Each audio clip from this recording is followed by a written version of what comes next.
Hello à tous, on se retrouve dans cette nouvelle vidéo droit, comment apprendre efficacement pour les partiels et pour le CRFPA et surtout comment ficher.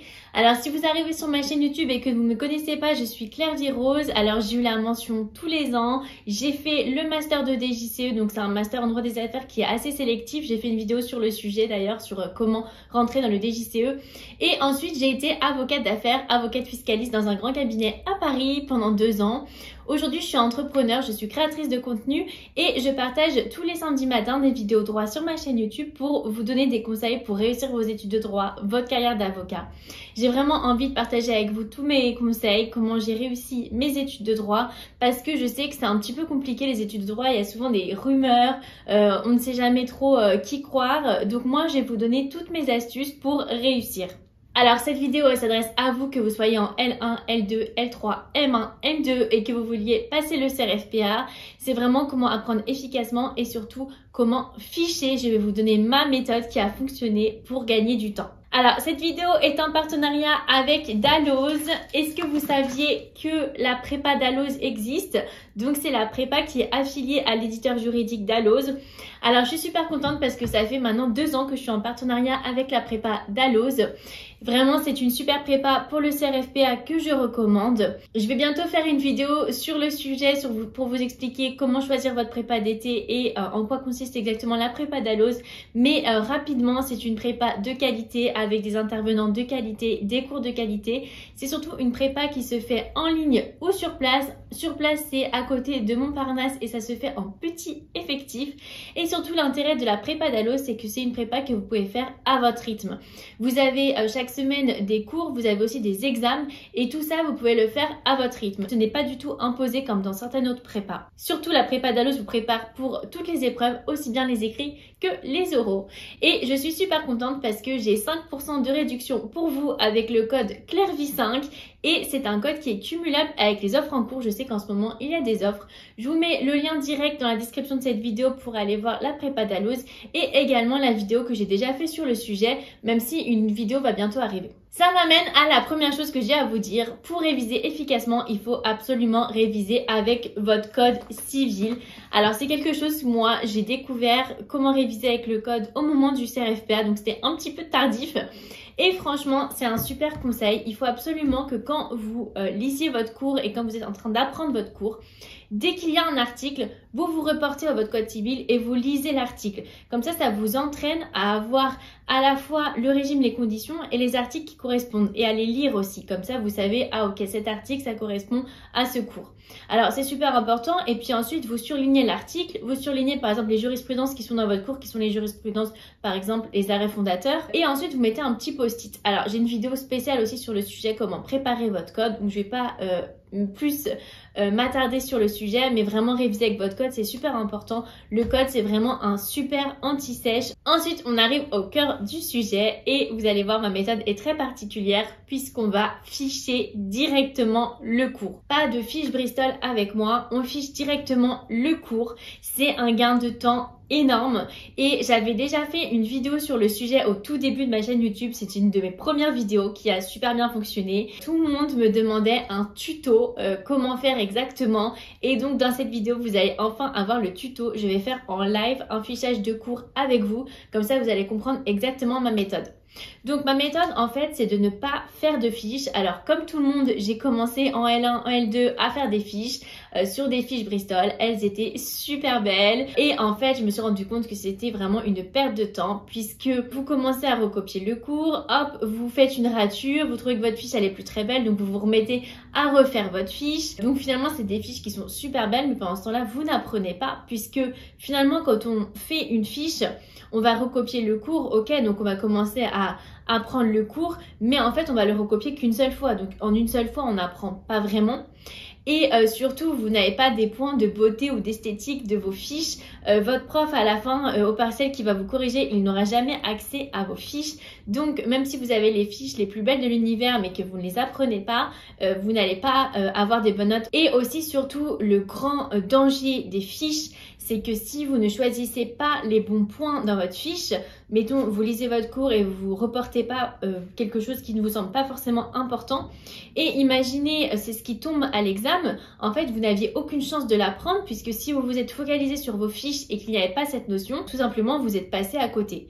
Alors, justement, sur ce point aussi, je déconseille fortement d'acheter des fiches toutes faites, quelles que soient les fiches, puisque en fait vous n'êtes jamais sûr que tout est reporté par rapport à votre cours, et surtout pour les partiels en tout cas, les profs aiment vraiment bien qu'on travaille sur leur cours, ils aiment bien donner leurs exemples à eux, et souvent c'est ce qui va tomber aux examens puisqu'ils aiment bien voir que vous avez appris leur cours. Alors j'ai un exemple très concret d'ailleurs sur le sujet. J'ai une amie, vraiment elle était brillante, elle était dans un des meilleurs Master 2 droit des affaires à Assas, et elle a raté le CRFPA. Bon, elle l'a eu du deuxième coup, mais en tout cas la première fois elle l'a raté justement à cause des fiches, puisqu'elle avait passé tout son mois de juillet à ficher tous les fascicules du CRFPA.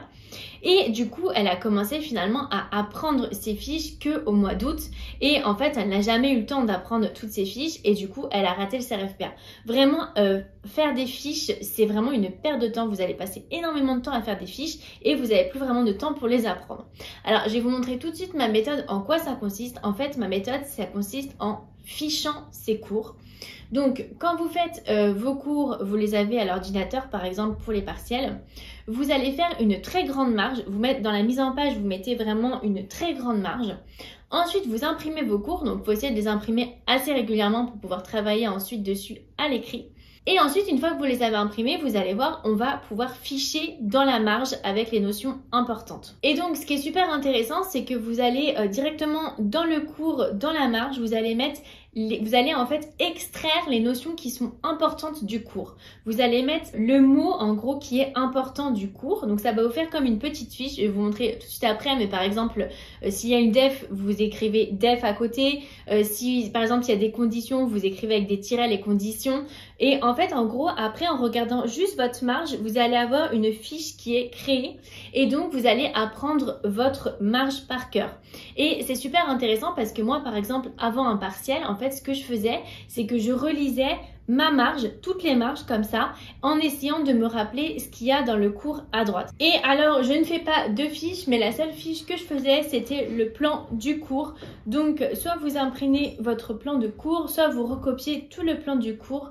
Et en fait, ça, c'est vraiment super important d'apprendre par cœur votre plan de cours, puisque dans le plan de cours, en fait, vous avez déjà tout le cours. Tout est là, puisque vous allez par exemple avoir grand 1, les conditions, ensuite A, B, C, D, et là déjà vous avez par exemple les 3 ou 4 conditions du régime. Et donc en fait juste en apprenant le plan de cours, vous connaissez déjà votre cours. Bref, on va tout de suite passer au tuto. Je vais vous montrer tout de suite comment ficher votre cours sans faire de fiche Bristol. Et donc en fait l'idée ça va être de créer ici à gauche une grande marge où vous allez pouvoir ficher votre cours directement. Et ici vous laissez vraiment la marge comme d'habitude. Et ensuite je vais aller dans mise en page, marge. Alors c'est parti, donc là je vais faire marge personnalisée. Et donc je vais laisser à gauche, je vais mettre 5, comme ça on a vraiment la place de tout écrire. Et à droite je vais laisser 2,5. Et donc en fait j'imprime régulièrement mes cours, comme ça après à l'écrit je peux ficher directement mon cours. Je vais vous montrer tout de suite. Donc on va commencer directement ici. Donc pour engager cette responsabilité, il faut 3 conditions: une faute, un préjudice, un dommage, un lien de causalité entre les deux. Et donc là par exemple j'écrirai R comme responsabilité. Alors ça c'est aussi mes abréviations. Ensuite j'écrirai faute, préjudice, dommage et lien causalité. Ensuite la faute, il n'y a pas de définition légale. Donc là par exemple j'écrirai faute pour montrer qu'on passe au chapitre sur la faute, et je mettrai pas de def légale. Les articles 1240 et 1241 indiquent simplement qu'elle peut être volontaire ou non. Donc là, par exemple, j'écrirai volontaire ou non. On dit que la faute est une notion standard large. Le juge peut l'appliquer, bénéficie d'un large pouvoir d'appréciation, mais cette notion est tellement importante que la Cour de cassation n'a pas laissé à l'appréciation souveraine des juges du fond cette interprétation. Donc là, par exemple, je mettrai notion large et je mettrai pas d'appréciation. Donc là, par exemple, si on commence ici, alors je m'excuse, c'est pas très droit, mais on voit par exemple ici, je lis la marge, responsabilité, c'est trois conditions. une faute, un préjudice dommage, un lien de causalité. Ensuite, la faute, pas de définition légale, elle est volontaire ou non, c'est une notion large et il n'y a pas d'appréciation souveraine des juges du fond. Je mettrai peut-être même une flèche et je mettrai sécasse, comme ça je me rappelle qu'en fait c'est la Cour de cassation qui définit cette notion. Donc ensuite, quand vous révisez votre cours, vous regardez juste ce qu'il y a dans votre marge et vous essayez de vous rappeler tout ce qu'il y a écrit à côté dans le cours. Et si jamais vous vous rappelez pas, à l'inverse, du coup vous essayez de relire et de réapprendre. Et donc c'est vraiment génial puisque ça permet de ficher des gros supports de cours, par exemple les fascicules de la prépa d'Alloz pour le CRFPA. Ça vraiment vous allez pouvoir les ficher très rapidement et vraiment des gros supports, et ça permet ensuite de revoir tout le cours vraiment très rapidement. Donc on va continuer comme ça, vous allez avoir un peu plus d'exemples. Donc la doctrine dit que compte tenu de son caractère général, elle est définie comme une erreur ou une défaillance de conduite. Donc là par exemple je réécrirai faute, comme ça je sais où j'en suis, et je mettrai doctrine de point, erreur ou défaillance conduite. L'existence de la faute résulte nécessairement de la comparaison entre deux attitudes, celle qu'a eu l'auteur du fait dommageable et celle qu'il aurait dû avoir dans une telle circonstance. Bon, là j'ai l'impression que c'est une définition, donc là je mettrai comme ça def. Comme ça je sais que je dois me reporter et apprendre exactement ce qu'il y a dans le cours. On en déduit qu'est fautif celui qui ne s'est pas comporté comme il aurait dû faire. Donc là, Alain Benaban dit que la faute civile délictuelle, c'est l'atteinte à l'attitude que l'on peut attendre entre concitoyens normalement conscients et respectueux de l'équilibre qu'exige toute vie en société. Bon, là je mettrai bien aussi def, et là comme ça je me mets des petits aussi annotations dans le cours, comme ça je sais que là je dois carrément tout apprendre. Là si on continue, les éléments constitutifs de la faute. À l'origine, jusque dans les années 1980, la faute se composait de 3 éléments. Un élément matériel, un élément légal, un élément moral. Du coup, je vais mettre faute et je vais mettre les 3 éléments. Ensuite, je vais rapidement, comme ça je vous montre un petit peu comment j'annote. Les éléments matériels de la faute, c'est le support de la faute. C'est ce que l'article 1940 appelle le fait de l'homme. Il y a un champ infini des possibles. Ce comportement, on a assez vite identifié que ça pouvait être un comportement positif ou d'abstention. Donc là, je vais marquer élément matériel, comme ça je sais que je suis dans la partie élément matériel, parce que le but c'est de pouvoir lire la marge sans vraiment se reporter au cours. Et là, je vais mettre article 1240 et je vais mettre fait de l'homme et je vais mettre comportement positif ou abstention. Donc j'avance un petit peu, comme ça on arrive à une jurisprudence. Je vous montre comment je fiche aussi une jurisprudence. Donc là par exemple on arrive arrêt de principe de la chambre civile de la Cour de cassation du 27 février 1951, arrêt Branly. Alors là j'ai aussi un code couleur, donc par exemple je mets vert pour les jurisprudences. Donc bien sûr vous pouvez aussi mettre du fluo. C'est aussi important de ne pas mettre trop de fluo et trop de couleurs, sinon après on se perd, on n'arrive plus à rien lire.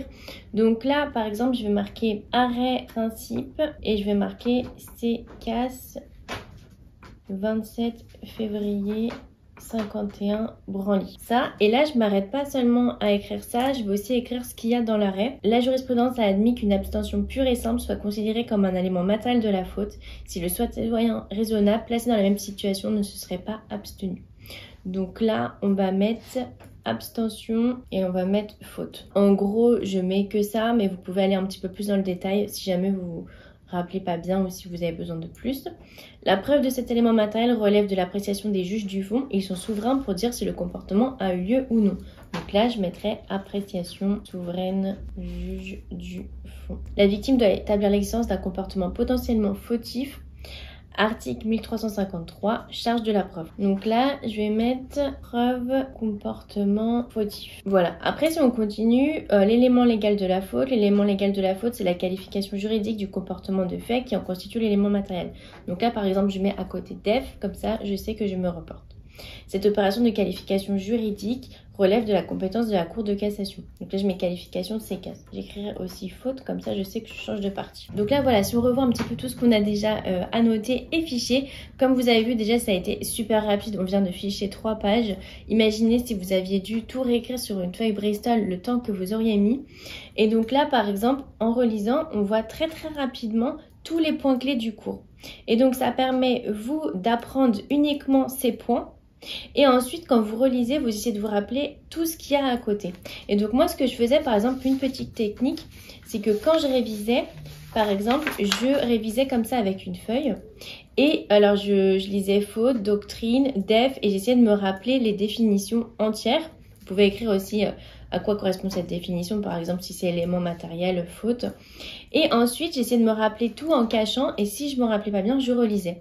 Donc vraiment, c'est génial parce que ça vous permet un petit peu comme les flashcards aussi de réviser en fait en révisant un petit peu en lisant d'un côté, en essayant de vous rappeler l'autre côté. Voilà, c'est la fin du tuto. J'espère vraiment que ça a été super clair pour vous. Vraiment, je vous recommande à 200% cette méthode. Vraiment, pour moi, ça a changé ma vie. Quand je faisais des fiches, vraiment, j'étais tout le temps en retard. J'avais du mal à prendre toutes les matières pour les partiels. Et quand je me suis mis à cette méthode, vraiment, ça a changé ma vie. Mes notes ont vraiment hyper augmenté. Je sais que c'est un petit peu compliqué au début, c'est déstabilisant. Surtout, on aime bien faire des fiches, il y a un côté rassurant. Mais vraiment, passer à cette méthode, c'est la méthode que tout le monde utilise. Toutes les personnes qui ont la mention et qui ont ensuite fait des superbes masters et qui ensuite sont devenus avocats, c'est vraiment la méthode. Et comme je vous l'ai dit, vous avez 5% sur toutes les offres de la prépa Dalloz avec le code CLAIRVIE5 et donc c'est une offre moins 5% qui est cumulable avec toutes les offres en cours. Je sais qu'en ce moment il y a pas mal de réductions. Je ferai bientôt une vidéo sur le sujet, donc n'hésitez pas en commentaire si vous avez des questions soit sur les prépas CRFPA, soit sur la méthode des fiches. En tout cas, j'y réponds toujours et bonne chance pour vos partiels. Je suis sûre que ça va très bien se passer. Mettez-moi un petit pouce et abonnez-vous pour ne pas louper les vidéos qui arrivent.